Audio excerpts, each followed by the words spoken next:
Tonight, the Iranian nuclear threat. It may be less of a threat than President Bush has told us. New intelligence says Iran stopped its nuclear weapons program 4 years ago. I'm Katie Couric. Also tonight, a powerful preview of winter.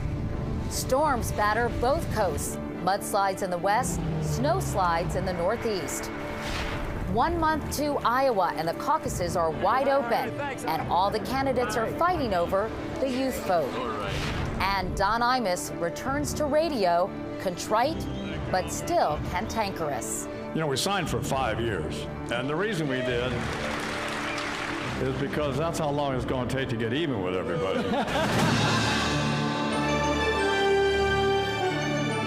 This is the CBS Evening News with Katie Couric. Good evening. For months now, everyone from President Bush to the candidates who hope to succeed him have been warning us about the dangers Iran poses to U.S. security and debating what needs to be done about it. Well, the debate is about to change because of a new and very different analysis by U.S. intelligence agencies. Our national security correspondent David Martin begins our coverage. After years of warning Iran is building a nuclear weapon, U.S. intelligence today issued a new and contradictory assessment. We judge with high confidence that in fall 2003, that's 4 years ago, Tehran halted its nuclear weapons program. Compare that to testimony earlier this year by the nation's top intelligence officer. We assess that Tehran seeks to develop nuclear weapons. This is a very dangerous situation. The president and vice president, whose warnings Iran must not be allowed to acquire nuclear weapons gave rise to reports the U.S. was planning a preemptive strike, were briefed on the new estimate last Wednesday. It presented what one official called new information that caused us to challenge our previous assessment. And today, the president's national security advisor significantly downgraded the chances of military action. The estimate offers grounds for hope that the problem can be solved diplomatically without the use of force. Israel has the most to fear from an Iranian nuclear weapon, and a well-informed source tells CBS News Vice President Cheney immediately briefed the Israeli defense minister on the new finding. If they agree with this assessment, then they're likely also to be less concerned about the need for military action. But Iran continues to enrich uranium and, according to the new estimate, is keeping open the option to develop nuclear weapons. There is going to be a tendency or a lot of people to say, problem's less bad than we thought, let's relax. And I think our view is that would be a mistake. The intelligence estimate says if Iran were to resume work on a nuclear weapon, it could have one sometime early in the next decade. David Martin, CBS News, The Pentagon. Richard Haass is president of the Council on Foreign Relations. Richard, we've been hearing for the better part of a year about Iran and its potential ability to develop nuclear weapons. How does this report change that? What does this mean? The bottom line is it really extends the timeline. We no longer really have to worry about 2007, 2008, maybe even 2009. It moves this beyond this administration's time in office, essentially gives more time for diplomacy conceivably to work. But their motives and desires haven't changed in your view. That's exactly right. Iran continues to try to enrich uranium, the basic stuff of a bomb, and even though they suspended their nuclear weapons program, there's no reason they might not start it up again once they had the explosive material. Let's listen to some of the things that President Bush has had to say about Iran in recent months. We believe they'd like to have a nuclear weapon. Part of our diplomacy is to prevent them from doing so. I've told people that if you're interested in avoiding World War III, it seems like you ought to be interested in preventing them from having the knowledge necessary to make a nuclear weapon. Pretty strong words. How might this affect the rhetoric? Seems to me it has to tone it down. There's not the same sense of urgency. You don't get the feeling now this can all come to a head, that the administration can use this tremendous sense of fear and concern to drive the Security Council, say, to ratchet up sanctions much more. I think what this essentially does, it slows it down, it calms them down, but in no way does the problem go away. The long-term danger is still there. Richard Haass. Richard, thank you very much. Thank you, Kid. Now to the dangerous weather lashing the top corners of the country tonight. Powerful and deadly storms are bringing heavy snow to the northeast and a mix of snow, mudslides, flooding, and high winds to the northwest. An emergency was declared in Washington state where flooding today killed 2 people. Bianca Solorzano has more on the violent weather from coast to coast. This may look like a desert sandstorm, but it's actually hurricane-force winds hammering the northwest coast of Oregon with wind gusts of more than 100 miles per hour and 45-foot waves. Lines down all over town, so it's just a hit and miss everywhere you go. In Washington state, this messy mixture of wind and rain caused record flooding in the Chehalis River Basin, with nearly every road in some towns either blocked or closed, forcing evacuations and rescues. It crept up, never thought it would come to this. And this storm is moving to the east, expected to reach the Midwest tomorrow as snow, an area already battered by another system that dropped some 12 inches of snow in the last 48 hours. From Minnesota to Ohio, the Midwest was an icy, snowy mess. The driving was so dangerous, dozens of cars skidded off roads. And it wasn't any better as the storm plowed through the Northeast, bringing snow, ice, and rain. Tens of thousands of customers in Connecticut and Pennsylvania lost power. And in New Jersey, a 15-car pileup killed one person and injured nearly 30. All told, at least 17 people dead in the wake of the wild, wintry weather.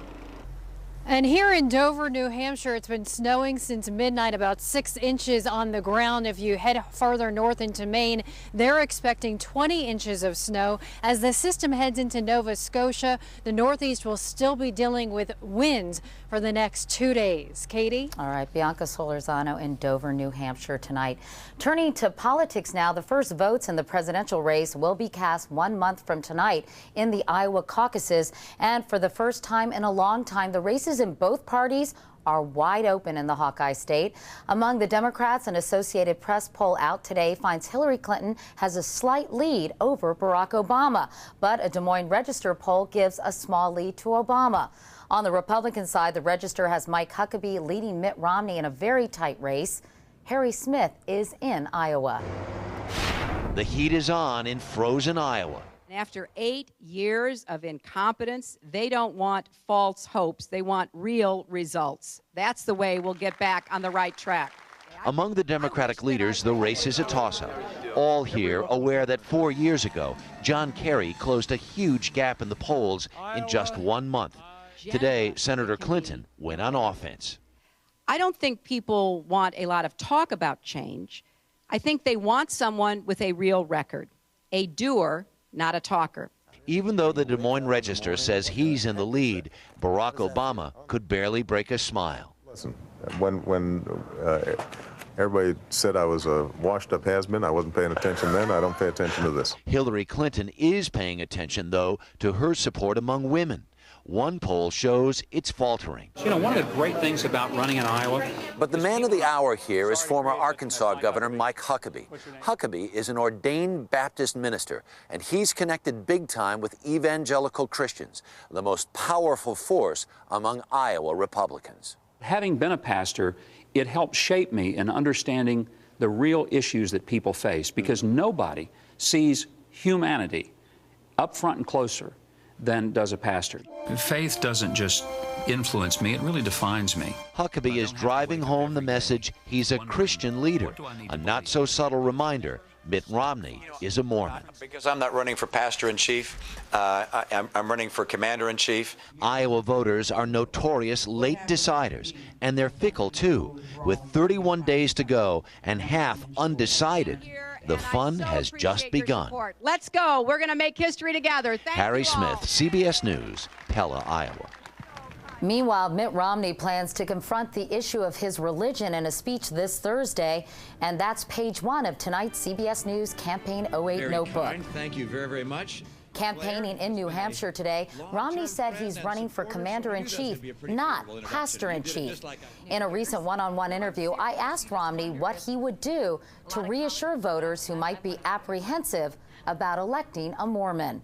I think as people get to know me and my wife and our kids, they'll realize that our values and perspectives are as American as anything they'll find anywhere in the country, and that my faith flows from the Judeo-Christian philosophical base, just like theirs. The defendant has a criminal record. Also in New Hampshire today, a judge ordered Leland Eisenberg held on $500,000 bail on 6 felony charges, including kidnapping.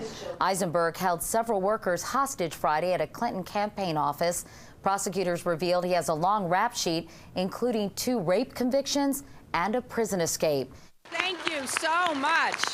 And as Senator Clinton sharpens her attacks against Barack Obama, he's being advised to keep attacking her. Some unsolicited advice in today's Financial Times from an unlikely source, Karl Rove. The former Bush political guru writes that Obama should start scrapping and fighting if he wants the nomination. And this Campaign 08 program note, over the past several weeks, I talked one-on-one with the presidential candidates and asked each one the same 10 questions. Questions we hope will take you beyond where they stand and give you some insight into who they are.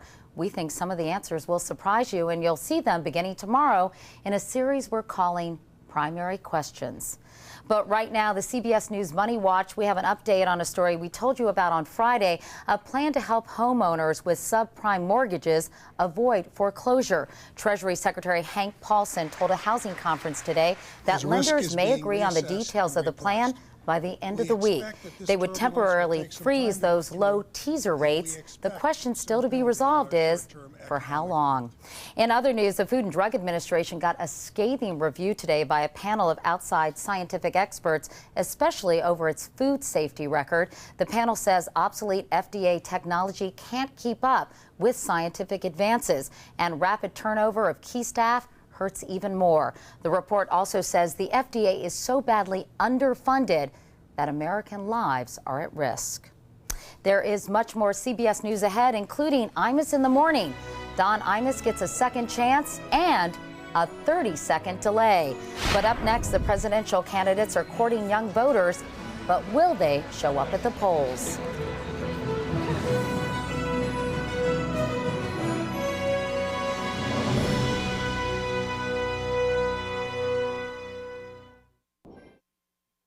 Here is a message for young Americans. The presidential candidates want your vote badly. About 26 million of you between the ages of 18 and 24 will be eligible to vote next year. That's 13% of the voting age population. A formidable voting bloc if the candidates can get you to the polls.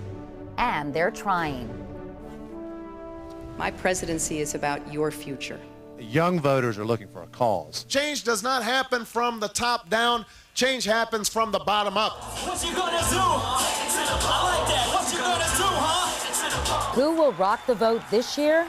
It's difficult to move young voters to the polls. But young voters say they are so over that because of one day that transformed their generation. And I feel like that conventional wisdom has just been obliterated because of 9/11, because of the war. Without health care, it's really hard to get by.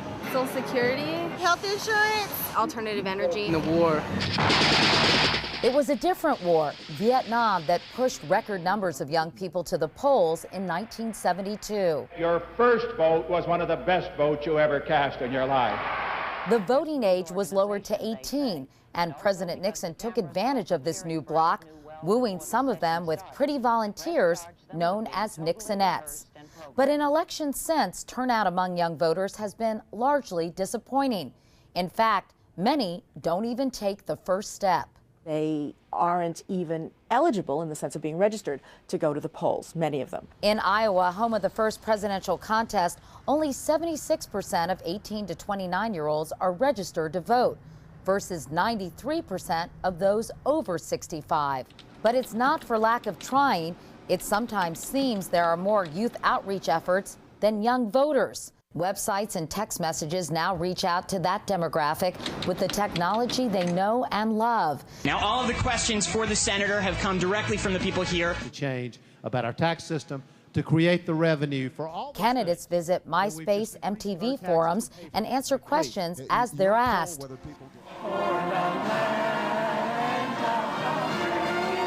Then there are those candid campaign moments captured on YouTube. I feel stunning and entrancing. Those of us on TV have had to adapt as well. Nowadays, real newscasts are supplemented by fake ones that often razz and embarrass politicians. Are they engaging young voters, or is this brand of media somehow mocking the message? Didn't you hear him say that I was taking over the show and he was going to the Senate? Did you hear it? There's always a worry, I think, that, you know, somebody watches the headlines and they laugh it off. It kind of diffuses the desire to go out and do something about it. The calendar could also stand in the way of young people turning out. This year, the caucuses are on January 3rd, when many college kids will be on break. And the convoluted rules the Democrats require make the process even more brutal than the weather. It's easy on the Republican side. You just cast a straw vote. On the Democratic side, you have to actually talk to people and publicly declare your support for a candidate. Every candidate wants young voters, but Barack Obama needs them. In Iowa, 40% of people under 35 support his candidacy, and his campaign is counting on their votes. And Republicans are making sure they're in the game. Tonight, John McCain becomes the first GOP candidate to take part in an MTV MySpace forum. Venezuelan President Hugo Chavez was forced to eat humble pie today when he admitted he lost yesterday's national referendum. He was hoping to win sweeping new powers, but in a huge upset, the voters said, not so fast. From Caracas, here's Kelly Kobiella. President Hugo Chavez expected an early morning party in his streets, just not one celebrating his defeat. In a narrow loss, voters said no to constitutional changes that would have allowed Chavez to be leader for life and remake this oil-rich country into a carbon copy of socialist Cuba. Somos transparentes. A humbled Chavez accepted the vote, but never one to pass on spinning a story, claimed it was proof democracy is alive in Venezuela, led by a president, not a dictator. Chavez has used his country's position as the fourth largest supplier of oil to the U.S. to browbeat his best customer and threaten a spike in prices. The White House could take pleasure in a victory it didn't have to lift a finger to achieve. The defeat means Chavez will have to step down in 5 years at the end of his second term. Maybe. He's vowing to keep fighting for the changes that would allow him to run for office as long as he likes. Kelly Kobiella, CBS News, Caracas, Venezuela. One more international note. The British teacher who was jailed in Sudan for blasphemy is on her way back to England tonight after spending a week behind bars. Gillian Gibbons was pardoned after 2 British Muslim politicians appealed to Sudan's president. Gibbons had been sentenced to 15 days in prison for allowing her students to name a teddy bear Muhammad. That was seen as an insult to Islam. Coming up next, Imus returns to the airwaves with some additions to his cast.